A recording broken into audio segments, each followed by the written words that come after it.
Welcome back on my YouTube channel, students. Without wasting our time, let us continue our next class. In the previous class, we already studied indirect method for measuring large distance.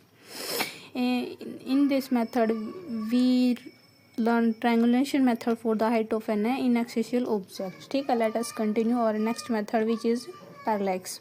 Let us read what is meant by parallax and parallelic angle. ये बोल रहा है कि parallax क्या होता है और parallelic angle क्या होता है. तो ये बोल रहा है ये how can we find the distance of moon by the parallax method. ये बोल रहा है कि हम मून चांद की दूरी कैसे निकाल सकते हैं यूजिंग पैरेलैक्स मेथड से. चलिए देखते हैं. तो क्या दे रखा है, पैरेलैक्स मेथड क्या होता है. The apparent shift in the position of an object with respect to the another when we shift our eye sidewise. ये बोल रहा है कि पैरेलैक्स वो शिफ्ट होती है पोजीशन की जब हम एक ऑब्जेक्ट को, मतलब एक तो हम मान लीजिए लेफ़्ट साइड से देख रहे हैं, ठीक है, उसी ऑब्जेक्ट को, फिर उसी ऑब्जेक्ट को हम राइट साइड से देख रहे हैं, तो उसके बीच की जो शिफ्ट होती है उसको बोलते हैं पैरेलैक्स. जो हमारी मतलब जो पोजीशन होती है वो पैरेलल होती है. ठीक है. The closer object always appear to move in the direction opposite to the that of our eye. ठीक है.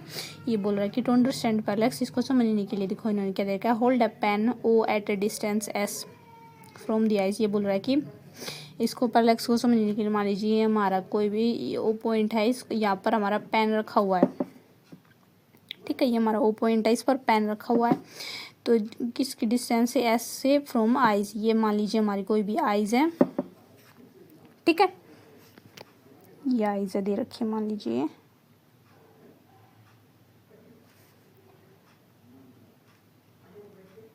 ठीक है. ये लेफ्ट आई है, ये राइट आई है. ठीक है. तो ये कह रहा है look at pen first by the left eye L closing the right eye. ये बोल रहा है कि सबसे पहले क्या करना है, जो हमारा ये पेन ओ पॉइंट पर रखा होता है इसको लेफ्ट आई से देखना है. ठीक है. इस आँख से देखना है. ठीक है. फिर then by the right eye are closing the left eye. ये बोल रहा है कि अब इसको पहले हमने क्या किया था, लेफ्ट आई से देखना था. क्या किया था, पेन को, तो हमें राइट आई आँख बंद करनी थी और राइट आई से अब हमें राइट आई से देखना है इस पेन को और हमें आँख लेफ्ट वाली बंद करनी है. ठीक है. आगे क्या दे रखा था, position of pen appears to change with respect to the background. ये बोल रहा है कि जैसे जैसे हम लेफ्ट से देखेंगे राइट से देखेंगे तो इसकी पोजीशन हमें अलग अलग जगह दिखेगी. ये तो कॉमन सी चीज़ हम देखते हैं ना बहुत time. This is called parallax. ये पैरेलैक्स कहलाता है. The distance between the two points of observation is called basis. ये बोल रहा है कि जो लेफ्ट आई से और राइट आई के बीच की डिस्टेंस है इसको हम बोलते हैं बेसिस. ठीक है. In this case the distance L R is equal to between the two eyes in the basis. ठीक है. The angle L O R is theta is called parallax angle और पैरेटिक एंगल. मतलब ये बोल रहा है कि एल ओ आर के जो बीच का एंगल होगा उसको थीटा बोलते हैं. इसको इसी एंगल को हम बोलते हैं पैरेलैटिक एंगल. ये बोल रहा है कि देखो सिंपल सी चीज़ बताती हूँ क्या होता है. मान लीजिए ये हमारा कोई भी पेन है. ठीक है. ये पेन है और यहाँ पर इंसान खड़ा हुआ है कोई भी मान लीजिए. ठीक है. ये तो हो गई हमारी लेफ्ट आई. ठीक है. ये हो गई राइट आई. ठीक है. तो ये बोल रहा है कि एक बार हमें क्या करना है, लेफ्ट आई से इस पेन को देखना है. ठीक है. मतलब ये पेन है हमारा और इसको हम मान लीजिए ये पेन है हमारा, इस दो आइज हो गई ना हमारी, ये लेफ़्ट वाली ये राइट वाली. तो लेफ़्ट वाली से देखेंगे तो राइट को बंद कर लेंगे. ठीक है. और राइट से देखेंगे तो लेफ़्ट वाली को बंद कर लेंगे. तो दोनों से जब भी देखेंगे ना तो जो ये पेन की डिस्टेंस नहीं है, दूरी है ना, अलग अलग तरीके से दिखाई देगी सिमिलरली. इसी प्रकार से एक बार लेफ़्ट से देखना, एक बार राइट से. ठीक है. और जो इन दोनों के बीच का एंगल होगा वो होगा हमारा पैरेलैटिक एंगल. ठीक है. और लेफ्ट आई से राइट आई के बीच की जो डिस्टेंस होगी वो होगी बी. इसको हमने बोला है बेसिस. ठीक है. और आई से लेकर लेफ्ट आई या चाहे राइट आई हो, पेन से जो बीच की डिस्टेंस होगी उसको उन्होंने माना है एस. ठीक है. ये हमारा क्या था, पैरेलैक्स. ये देखिए क्या दे रखा है, the distance of a moon और एन प्लैनेट. ये भी अभी हम क्या निकालेंगे, मून की डिस्टेंस निकालेंगे. किसका यूज़ करके, पैरेलैक्स मेथड का यूज़ करते हैं. ठीक है. To measure the distance S from moon और far away a planet P we observe simultaneously from two different positions observation A and B on the earth separated by the large distance A B is equal to B. ये देखिए similarly parallax method लगाया हुआ हमारा क्या, ये हमारा कोई भी प्लेनेट है और ये हमारी अर्थ पर कोई दो पॉइंट्स ले लिए ए और बी। तो सिमिलरली जैसे पैरेलैक्स मेथड में था ना, एक बार हम प्लेनेट को ए पॉइंट से ऑब्जर्व करेंगे और एक बार हम बी पॉइंट से ऑब्जर्व करेंगे। ठीक है, ये दिया हुआ है। आगे क्या रखा है, we select a distance star S dash which position and direction can be taken approximately same from A and. ये बोला कि हमने कोई भी एक तारा ले लिया, ये रहा, कोई भी ये स्टार ले लिया, तो सिमिलरली ए से तो इस चीज़ को मेज़र करेंगे तो अलग दिखेगा और बी से इस चीज़ को मेज़र करेंगे तो अलग दिखेगा। ठीक है, अब देखिए आगे क्या दे रखा है, देखिए आपको डायग्राम से बताती हूँ। इन्होंने बोल रखा है कि ये मान लीजिए हमारी अर्थ है, ठीक है, अर्थ के चारों तरफ क्या घूमती है, प्लैनेट्स।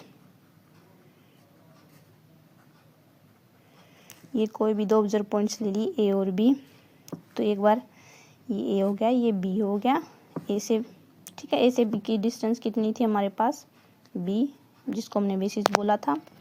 ठीक है, और ए से पी की डिस्टेंस थी एस। ठीक है, ये दो ऑब्जर्व पॉइंट्स हो गए। इन्होंने बोला कि कोई भी दो वो ले लिए, स्टार्स ले लिए एस डैश। ठीक है, अब ए से इसकी दूरी कितनी होगी स्टार की और बी से इसकी दूरी कितनी होगी, इस चीज़ को देखना है हमें। ठीक है, अब इन्होंने जो ये हमारा ये वाला एंगल था, क्या था, ये हमारा पैरेलैटिक एंगल थीटा था ना,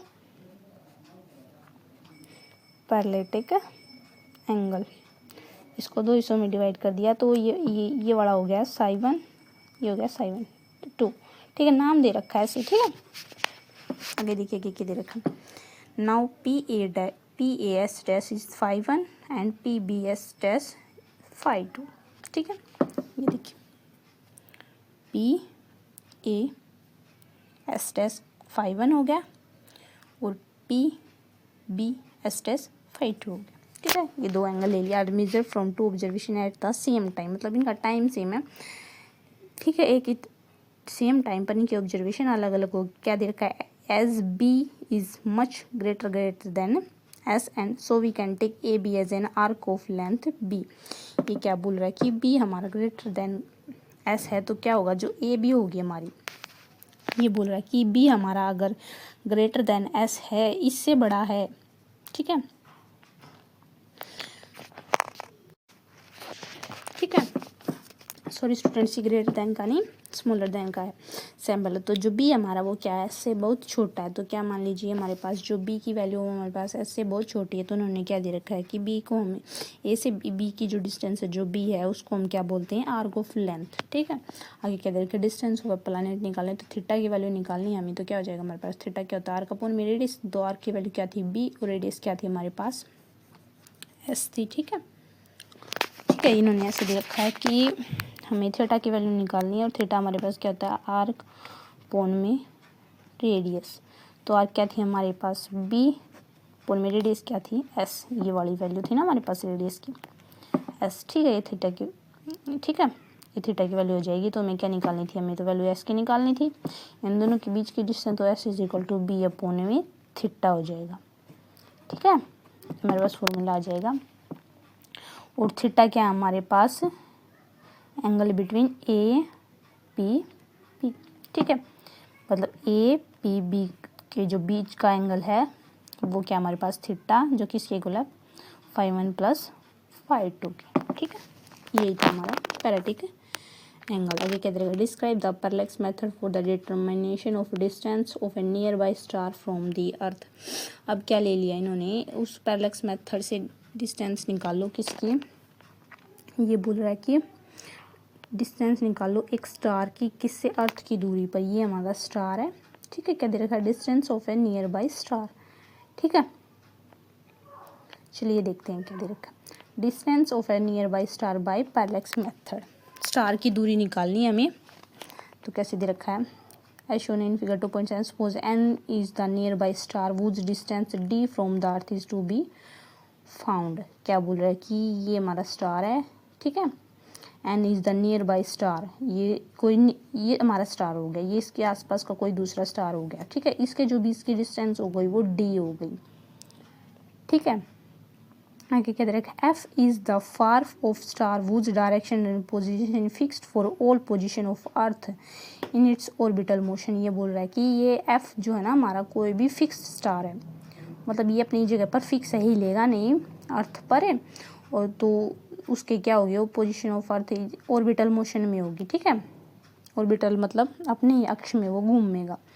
when the earth is at position A the parallax angle between the distance star F and nearby star N is determinant. वो ये बोल रहा है कि when the earth is position at A, ये बोल रहा है कि ये जो अर्थ है ना, ये स्टार था हमारा, ठीक है, इसके चारों तरफ क्या थी, पृथ्वी घूम रही थी, ये कोई उसके आसपास का कोई भी दूसरा स्टार था, ये जो दो स्टार्स थे हमारी, ये फिक्स स्टार थे, अपने ऑर्बिटल मोशन में ऐसे रोटेट कर रहे थे।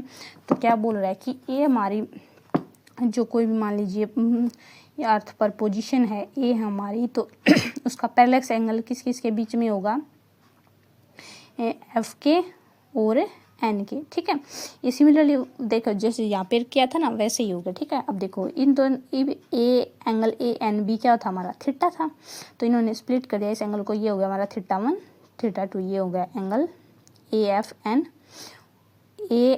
एन और बी एन एफ। ठीक है, आगे क्या देखा, let it be theta 1 after 6 month the earth is at diametrically opposite position ए।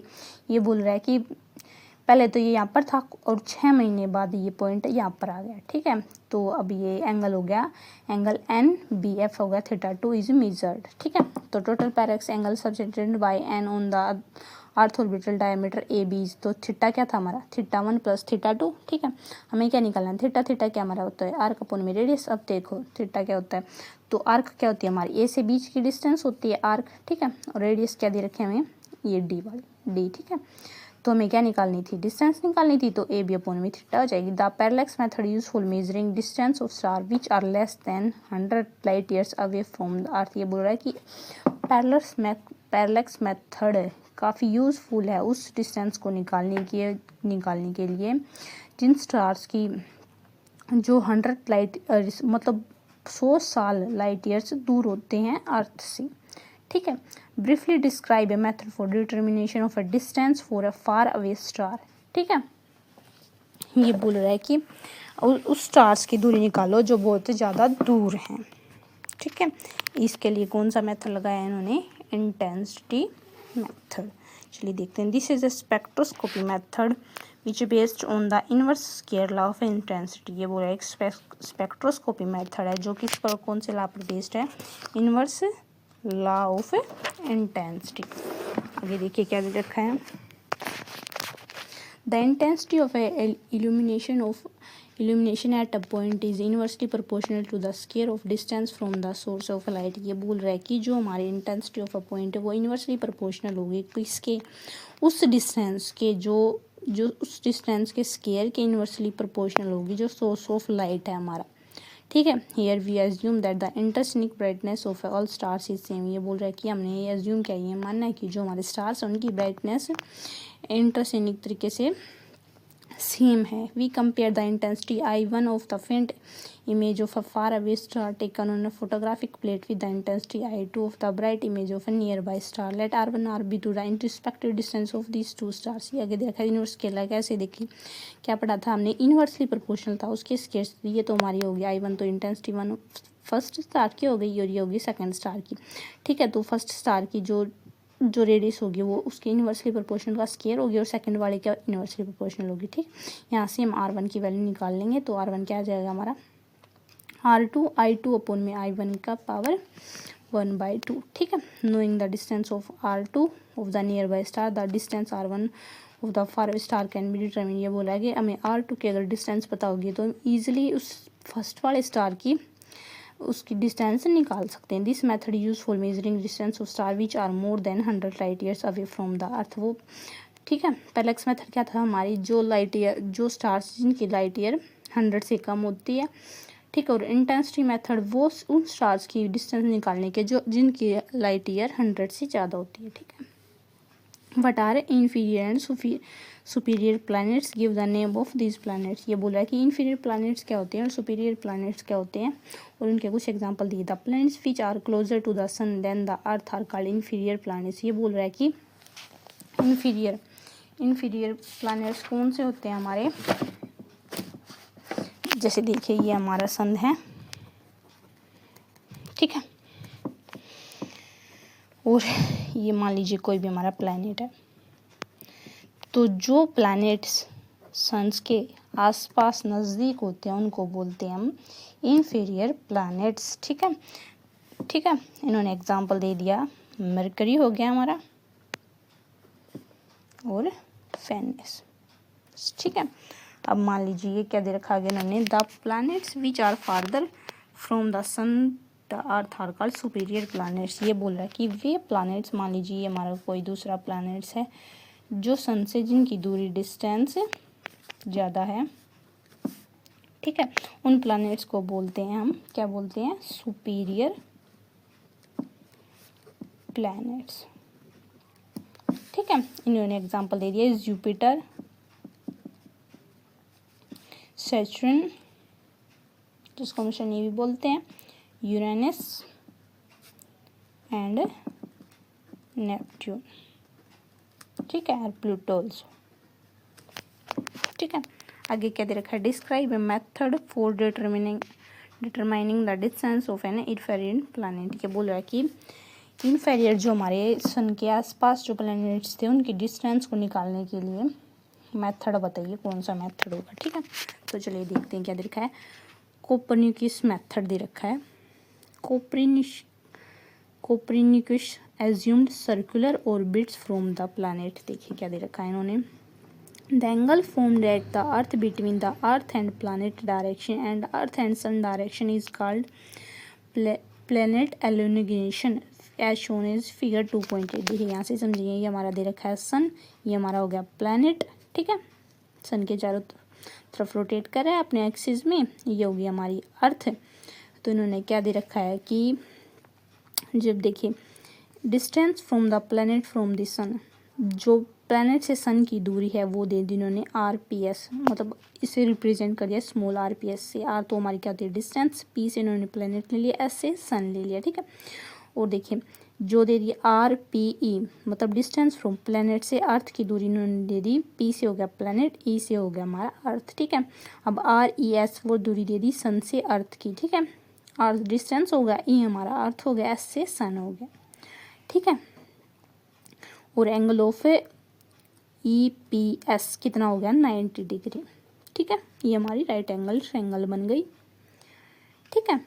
अब देखिए ये जो एंगल E होगा, ये होगा हमारा प्लैनेट एलोंगेशन, ठीक है, एलोंगेशन, ये एंगल होगा हमारा E वाला, ये वाला जो एंगल होगा ना हमारा angle of planet earth and sun, इसी को बोलेंगे एंगल ऑफ एलोंगेशन। इसी मेथड को हम बोलते हैं कोपरनिकस मेथड, ठीक है।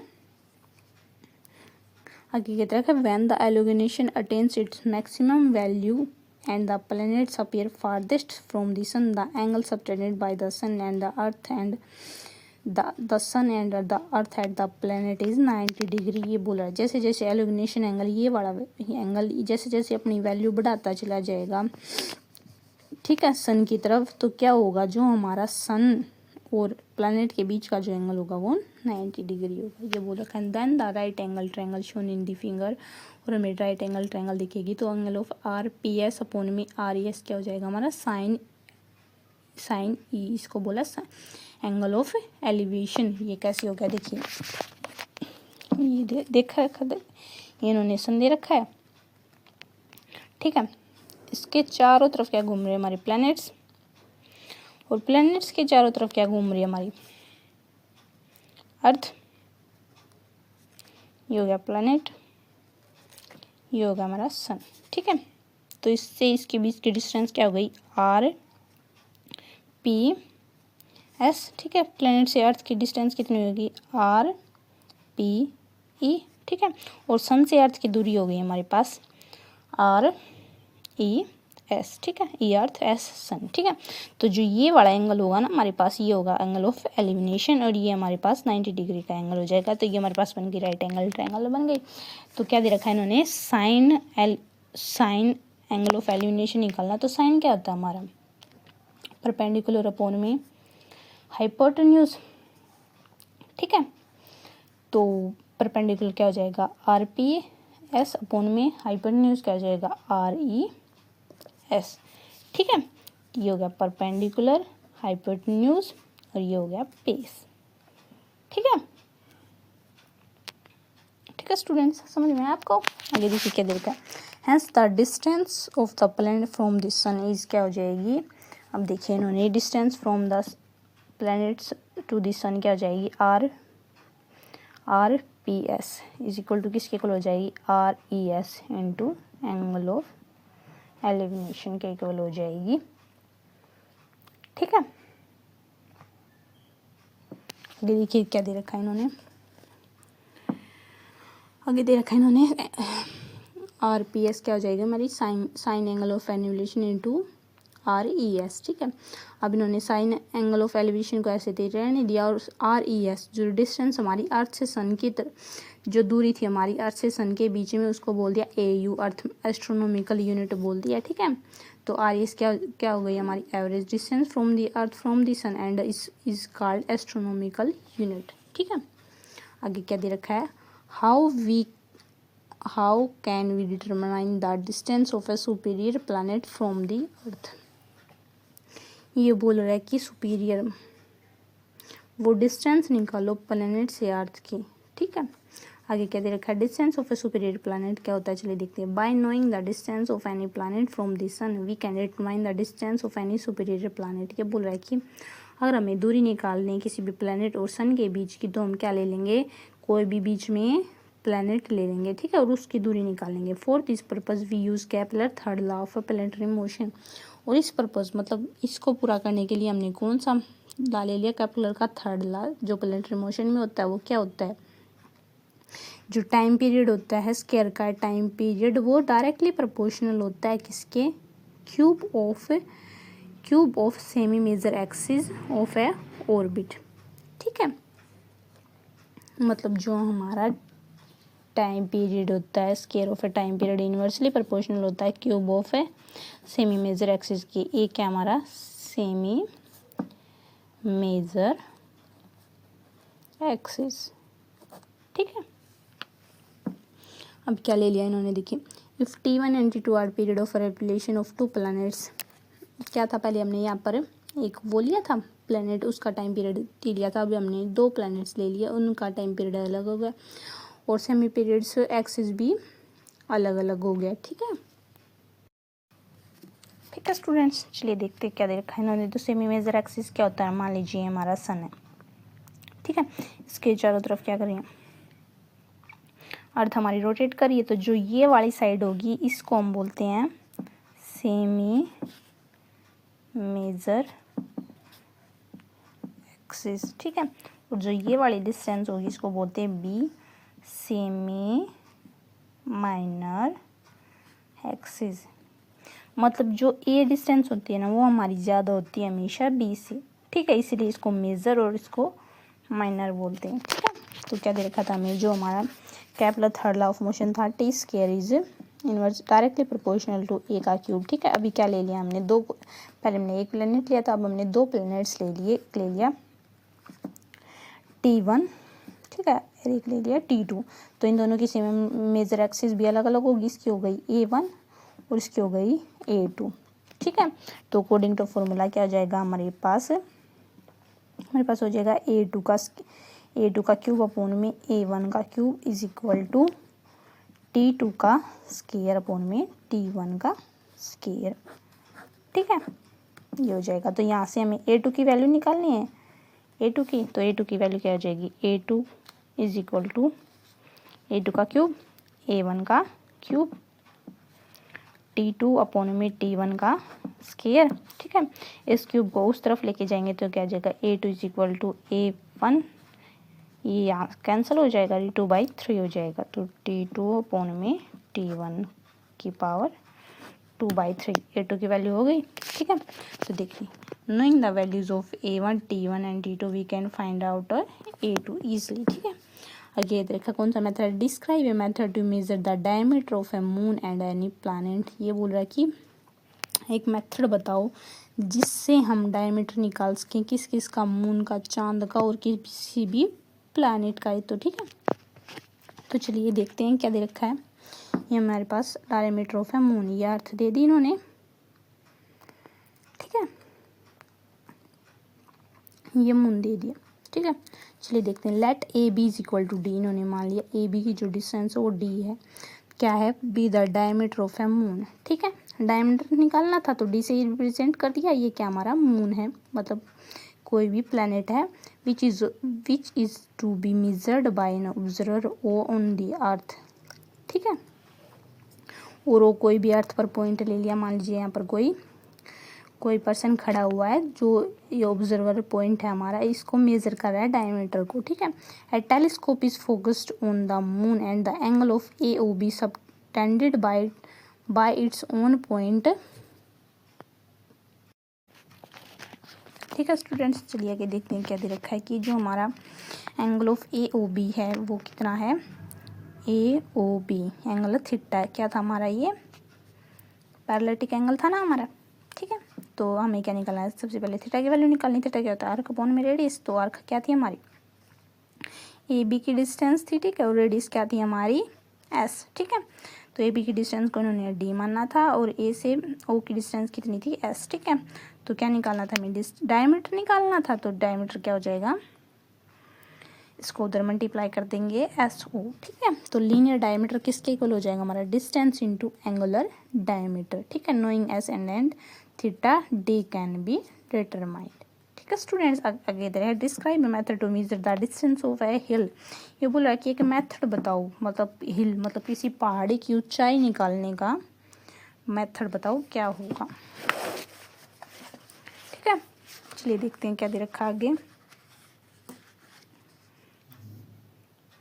रिफ्लेक्शन और इको मेथड, मतलब इसमें किसी पहाड़ी की ऊंचाई निकालने का इन्होंने मेथड का नाम दिया रिफ्लेक्शन और इको मेथड, ठीक है। Hello students, welcome back on my YouTube channel. आज हम पढ़ रहे हैं इको मेथड, मतलब दूरी कैसे निकालते हैं हिल्स की। जैसे हमने मान लीजिए ये कोई भी पर्सन है हमारा, मान लीजिए हम ये खड़े हुए हैं और हाथ में बंदूक लेके और हिल्स की तरफ शूट करते हैं। तो जैसे मान लीजिए ये मेरे हाथ में ये बंदूक है, सपोज कर लीजिए, ठीक है, कोई भी गन है और उसको शूट कर रहे हैं हिल्स की तरफ, पहाड़ी की तरफ है, शूट कर रहे हैं। क्या तो क्या होगा? जो मतलब इसके जो बीच की दूरी होगी, डिस्टेंस होगी, मतलब जो गोली निकली हमारी क्या, वो इसकी हिल्स तक पहुंचने की दूरी और वापस आने तक की दूरी को हम मेज़र कर लेंगे, ठीक है। इसी मेथड को हम बोलते हैं इको मेथड, ठीक है, for measuring distance hills from observer, ठीक है स्टूडेंट्स, ठीक है स्टूडेंट्स। तो देखो जैसे हमने गोली शूट करी, एक बार गई और एक बार वापस आई, तो ठीक है, कितनी डिस्टेंस हो गई? 2s, ठीक है। तो वो किसके को इक्वल हो जाएगी? v इंटू टी, मतलब उसने जितना टाइम लिया, और v क्या है हमारा? स्पीड ऑफ साउंड, ठीक है, स्पीड ऑफ साउंड। टी क्या हमारा? Time taken. एस क्या थी हमारी? डिस्टेंस ऑफ हिल्स, ठीक है। तो मैं क्या निकाली थी? डिस्टेंस फ्रॉम हिल निकाली थी, एस निकाली थी, तो v इंटू टी अपॉन में 2, ये हमारा फॉर्मूला आ जाएगा, ठीक है, डिस्टेंस ऑफ हिल निकालने का, ठीक है। आज के लिए इतना ही। अगर वीडियो पसंद आई तो लाइक शेयर कमेंट ज़रूर करें। तो आगे कौन सा मेथड दिया हुआ है हमारे पास? Laser method. देखिए क्या दे रखे, the word laser stand for light amplification by stimulated emination of radiation. मतलब लेज़र की फुल फॉर्म दी है, क्या होती है? एल से लाइट, ए से एम्पलीफिकेशन, एस से स्टिमुलेटेड, ई से एमिशन और आर से रेडिएशन। एल से लाइट हो गई हमारी। लाइट क्या है? एम्पलीफिकेशन, लाइट को हम एम्पलीफाई करते हैं, ठीक है, किसके द्वारा? Stimulated emission. मतलब एक तो होता है स्पॉन्टेनियस, जो चीज़ अपने आप हो जाए, एक होता है स्टिमुलेटेड, जिस चीज़ को, मतलब एमिशन है ना, एमिशन जैसे मान लीजिए कि ये कोई भी हमारे 2 एनर्जी लेवल्स हैं, E1 E2, ठीक है। तो यहाँ से यहाँ ग्राउंड से एक्साइटेड स्टेट में कोई भी एटम्स जाएगा तो उसको बोलते हैं हम एब्जॉर्वेशन, और यहाँ से यहाँ तक आएगा उसको बोलते हैं एमिशन, ठीक है, ठीक है। तो बाहर से किसी लाइट को इंटरेक्ट करवा के इस एटम्स मॉलिक्यूल्स को ग्राउंड स्टेट में लेकर आना, इसको बोलते हैं हम स्टिमुलेटेड, ठीक है, एमिशन ऑफ रेडिएशन, ठीक है, समझ गए। आगे laser is a source of very intense highly monochromatic of one wavelength. ये बोल रहा है कि जो लेज़र होती है हमारी वो इंटेंस होती है। मतलब क्या होती है, वो सिंपल ऐसे नॉर्मल बल्ब्स की तरह नहीं होती। जैसे मान लीजिए हमारा कोई भी घर का क्या दे रखा है, कोई भी बल्ब है, ठीक है, ये क्या होती है, लाइट इसकी चारों तरफ फैल जाती है। लेकिन लेज़र हमारी ऐसी नहीं होती। लेज़र हमारी एक ऐसी लाइट होती है जो मतलब फिक्स होती है, एक डायरेक्शन में यूनिडायरेक्शनल होती है, मोनोक्रोमेटिक मतलब सिंगल लाइट होती है, ठीक है। आगे क्या दे रखा है, हाईली मोनोक्रोमेटिक वन वेवलेंथ, जिसकी वेवलेंथ एक की होती है। Highly direction beam of light, मतलब एक ही डायरेक्शन में जो लाइट मूव करती है। Laser beam is sent towards the moon and its reflect pulse is received. ये बोल रहा है कि हमें चांद की दूरी निकालने के लिए लेज़र लाइट का उपयोग किया था। कैसे किया था कि हमने लेज़र को उसकी तरफ हिट किया था। मतलब जैसे पिछले मेथड में हमने क्या किया था, इको मेथड में हिल्स की डिस्टेंस निकाली थी, तो क्या कर दी थी हमने, फायर की थी गन से। तो इसमें सिमिलरली हम क्या करें, लेजर्स की लाइट को मून तक, चांद तक पहुंचा रहे। तो जो आने और जाने में जो इसका टाइम, जो जितनी पल्स लगती हैं उससे हम उसकी दूरी को नापते हैं, ठीक है। If T time is the time elapsed between the instant and the laser beam is sent and received back. ये बोल रहा है कि आने और जाने में, मान लीजिए ये हमारा कोई भी क्या, हमारा मून है, हमारे, ठीक है, हमारा जो चांद है, मून है, तो ये हमारी लेज़र लाइट होगी। तो ये जो इसका जाने में और इसको आने में जो लाइट हमारी लगी, उसका टाइम दे रखा है इन्होंने टी, ठीक है। आगे क्या दे रखा है, then the distance of the moon from the earth is given bye.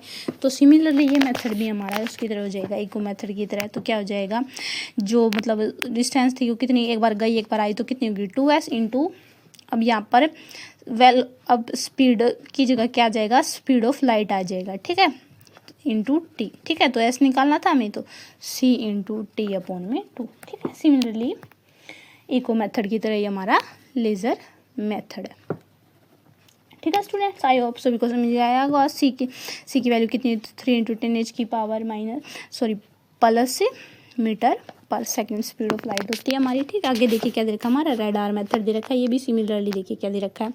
अब radar stand for radio detection and ranging. अब पिछले ये भी हमारा लेज़र की तरह है, सिमिलरली उसमें हमने लेज़र यूज़ की थी, इसमें सिमिलरली हमें रेडार यूज़ करना है। रेडार किस पर स्टैंड है, आर से हो गया हमारा रेडियो, डी से डिटेक्शन हो गया, ठीक है, और रेंज आर से फिर दोबारा क्या हो गया हमारा रेंजिंग, ठीक है। Radar can be use to measure accurately the distance of a nearby planet such as Venus, ठीक है।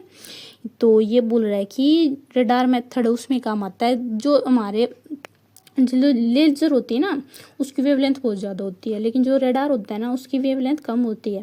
तो इसीलिए जो हमारा मून के पास जो नियरेस्ट प्लैनेट्स होते हैं, उनकी डिस्टेंस को नापने के लिए इस मेथड का यूज़ किया जाता है, ठीक है। Here, radio waves are sent from transmitter which after reflection from the planet are detected by receiver। ये बोल रहा है कि लेज़र मेथड में हमने क्या भेजा था, लेज़र लाइट्स को भेजा था। यहाँ पर हम क्या भेजते हैं, रेडियो वेव्स को भेजते हैं, सेंड करते हैं ट्रांसमीटर के द्वारा, और वही चीज़ वापस रिफ्लेक्ट होकर आती है प्लानट से, ठीक है, और उसको हम डिटेक्ट करते हैं, ठीक है, रिसीवर के द्वारा। By measuring the time interval T between the instants and the radio waves are sent and received, the distance of planet can be determined. Similar ये भी लेजर मेथड की तरह इसका फॉर्मूला आ जाएगा, S is equal to C into T by 2, ठीक है। आगे क्या देखा, how is a sonar method use in finding the depth of sea bed. ये बोल रहा है कि समुद्र की गहराइयों को नापने के लिए सोनार टेक्निक का यूज़ किया जाता है। कैसे किया जाता है, चलिए देखते हैं। The word Sonar stand for sound navigation and ranging. अब सोनार स्टैंड किसके लिए यूज़ किया गया, एस से क्या है साउंड, एन से नेविगेशन एंड आर से रेंजिंग। सिमिलरली ये भी उसी की तरह है हमारा लेज़र और रेडार मेथड की तरह। उसमें लेज़र मेथड में हमने लेज़र्स भेजी थी, रेडार में हमने रेडियो वेव्स को भेजा था, और सोनार में हम क्या भेजते हैं, साउंड को भेजते हैं, ठीक है, ठीक है। उन्हें sonar ultrasonic waves sound waves are frequency greater than the 20,000 hertz. ये बोल रहा है कि जो साउंड वेव की फ्रीक्वेंसी होती है वो कितनी होती है, 20,000 से ज़्यादा होती है। Are transmitted through the oceans, they are reflected by the submerged rocks and submergings and received by receiver. ये बोल रहा है कि ये जो रिफ्लेक्ट होकर आती है, मतलब साउंड्स को हम जो भेजते हैं किसमें, समुंदर्स में, ठीक है, तो ये रिफ्लेक्ट होकर आती है, मतलब जो समुद्र के अंदर रॉक्स पत्थर वगैरह होते हैं उनसे जो वापस होकर रिफ्लेक्ट होकर आती है। सिमिलरली जो टाइम लगता है उसी मेथड को हम बोलते हैं सोनार मेथड। ये भी सेम है रेडार और लेज़र मेथड की तरह। इसमें भी देखिए S is equal to V into T upon में 2, ठीक है। आज के लिए इतना ही। वीडियो पसंद आई हो तो लाइक शेयर कमेंट ज़रूर करें। Thank you students, bye bye.